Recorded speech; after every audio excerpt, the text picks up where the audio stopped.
Le 27 septembre dernier, des affrontements militaires ont éclaté entre l'Arménie et l'Azerbaïdjan, causant des centaines de morts de chaque côté. Pour certains observateurs, c'est beaucoup plus que des affrontements en fait. C'est carrément une guerre ouverte. Qu'est-ce qui se passe exactement? Les deux pays se disputent le contrôle d'un petit territoire montagneux, le Haut-Karabakh. Habité par tout juste 150 000 personnes, il apparaît au fond sans intérêt géopolitique d'envergure. Or, l'enjeu se situe ailleurs. Le Haut-Karabakh, qui est majoritairement peuplé d'Arméniens, est situé en pratique en Azerbaïdjan. C'est un conflit qui dure depuis déjà plus d'un siècle et il est important de comprendre l'histoire derrière. À son apogée, l'Empire ottoman comprenait toute la région au sud de la chaîne de montagnes du Caucase. Au lendemain de la Première Guerre mondiale, après la défaite de l'Empire ottoman, les troupes russes reprennent la région du Caucase et l'intègrent à la nouvelle URSS. Staline tranche alors le débat autour du Haut-Karabakh en l'attribuant à l'Azerbaïdjan, malgré que les Arméniens composent 94% de la population. Quand l'influence soviétique sur la région s'affaiblit à la fin des années 80, l'enjeu refait surface. En 1988, le Parlement du Haut-Karabakh vote l'union avec l'Arménie, mais après l'effondrement total de l'URSS en 1991, la situation s'accélère. Le Haut-Karabakh déclare unilatéralement son indépendance sur fond de conflit armé, mais aucun État membre de l'ONU n'accepte de reconnaître cette déclaration. La Turquie, immédiatement, saisit l'opportunité d'étendre son influence dans la région. Elle offre une aide militaire à l'Azerbaïdjan. Jusqu'en 1994, les combats prennent de l'ampleur et deviennent particulièrement violents et destructeurs. C'est seulement après un épuisement total des ressources disponibles et 30 000 morts qu'un cessez-le-feu et une trêve sont finalement convenus à Moscou.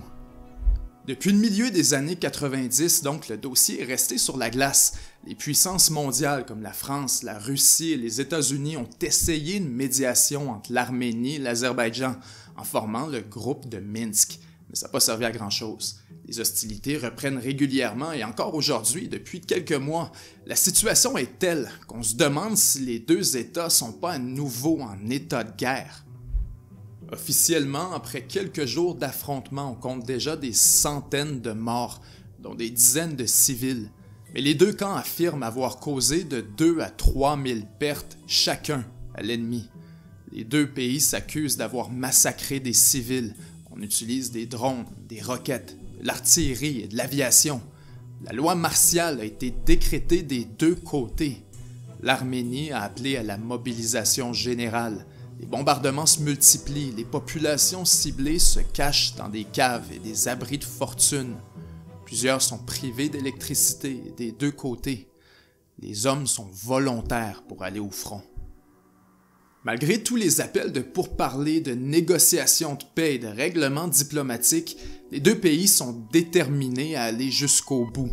Or, le conflit dépasse largement la région et se transforme rapidement en guerre par procuration, qui menace de mettre face à face des puissances externes qui ont des intérêts dans la région, notamment la Turquie et la Russie. La Russie est plus proche de l'Arménie, avec qui elle a une alliance militaire. La plus importante base militaire russe à l'extérieur de son territoire se situe d'ailleurs en Arménie. La Turquie, quant à elle, est entièrement et résolument du côté de l'Azerbaïdjan. Selon l'Arménie, l'aviation turque aurait effectué des vols de provocation le long de la frontière. Des avions F-16 seraient déployés. Un avion de chasse aurait abattu un avion militaire arménien. Des pilotes de drones et d'autres spécialistes militaires turcs seraient fournis. Des deux côtés, on s'accuse de manière réciproque d'avoir recours à des mercenaires syriens pour renflouer les rangs de l'armée. La Turquie aurait fait venir 4000 Syriens, l'équivalent de 4 à 5 régiments complets. La Turquie joue un jeu dangereux.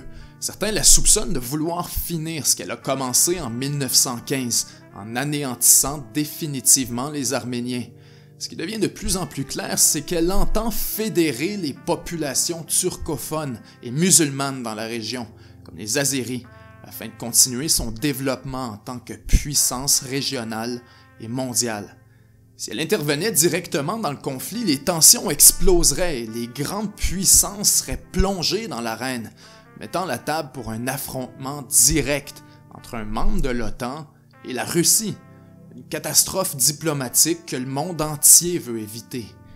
Pour l'instant, la Russie s'est contentée de critiquer et dénoncer la Turquie. La France, quant à elle, exige des explications d'Ankara et considère que la puissance turque est en train de franchir une ligne rouge. De plus en plus, Paris se dresse comme un adversaire géopolitique et diplomatique d'Ankara. Encore une fois, l'attitude de loup solitaire de la Turquie est mise en cause. Que l'OTAN soit contrainte à en appeler à la retenue d'un de ses membres, conjointement avec la Russie, en dit long sur l'évolution des relations internationales. Ça montre aussi à quel point Recep Erdogan, le président turc, a gagné un pari dangereux et audacieux. Il est désormais incontournable dans la résolution du conflit entre l'Arménie et l'Azerbaïdjan. C'est une autre manifestation de la constante partie d'échecs qui oppose les grandes puissances dans l'arène géopolitique qui, cette fois, se transporte dans la cour arrière des peuples azéris et arméniens. C'était Benjamin Tremblay, 7 jours sur Terre. À la semaine prochaine.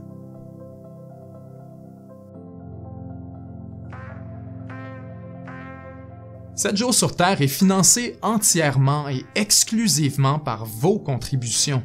Si vous croyez que ce que nous faisons est important, vous pouvez y contribuer pour seulement 3 $ par mois.